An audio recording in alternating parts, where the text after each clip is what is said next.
Hello traders and welcome in a new daily market analysis video. Today is the 5th of April 2022 and this video is brought to you by the market research team at PU Prime.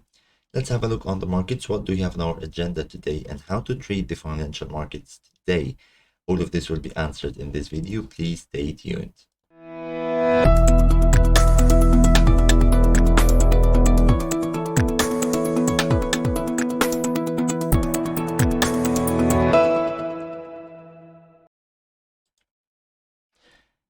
On Tuesday, the 5th of April, basically the economic agenda had some important information in the Asian and as well as the European session.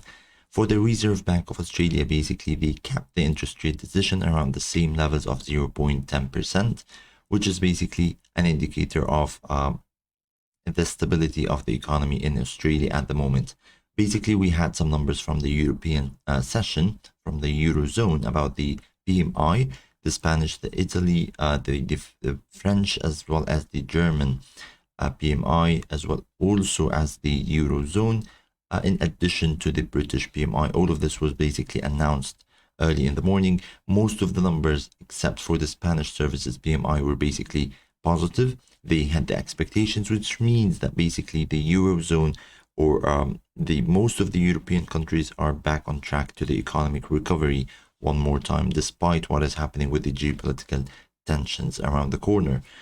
Today we have some important data from the US economy. We have the most important one is basically the trade balance for the month of February, as well as the trade balance for the month of February from the Canadian economy. We also have the ISM non-manufacturing PMI, which is one of the key indicators that we will be looking for, and this is basically for the month of March, to be announced today at 2 p.m. GMT time. This is basically what we have on the economic agenda. Let's have a quick look on the technical analysis and the charts.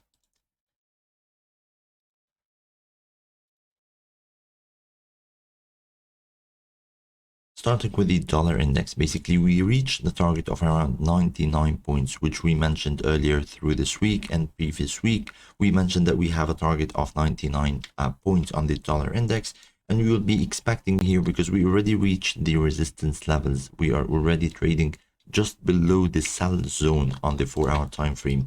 So we will be waiting for a bearish price action from around those areas, 99 to 99.20.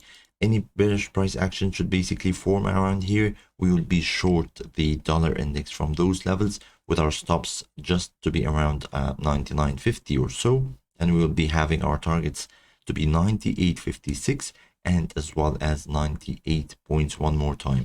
So we do expect a continuation of this trading range, a brilliant trading range, highs and lows between the highs or between the resistance and supports.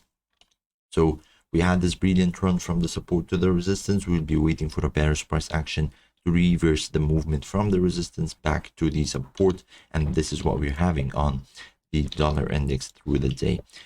The euro versus the US dollar basically reached the levels that we mentioned, 1.0984. We expected a retracement to start from those levels.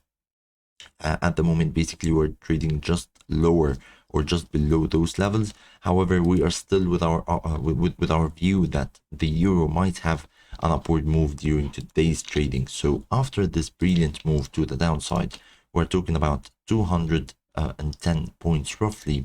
The euro retreated during this week and the previous week without any clear correction. So the current prices are basically very good in terms of a reversal point. We're having a strong support here. So we will be waiting for a bullish price action to form on the euro versus the US dollar to long the pair back to 1.1050 during the day. And that's what we're having on the euro.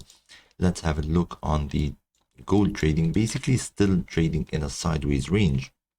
And it's starting to form what seems to be like a symmetrical triangle with higher lows and lower highs.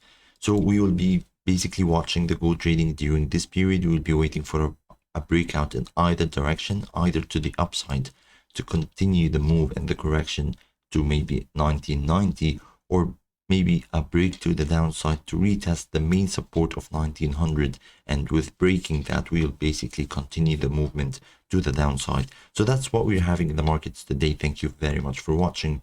Please stay tuned for another videos and please stay safe.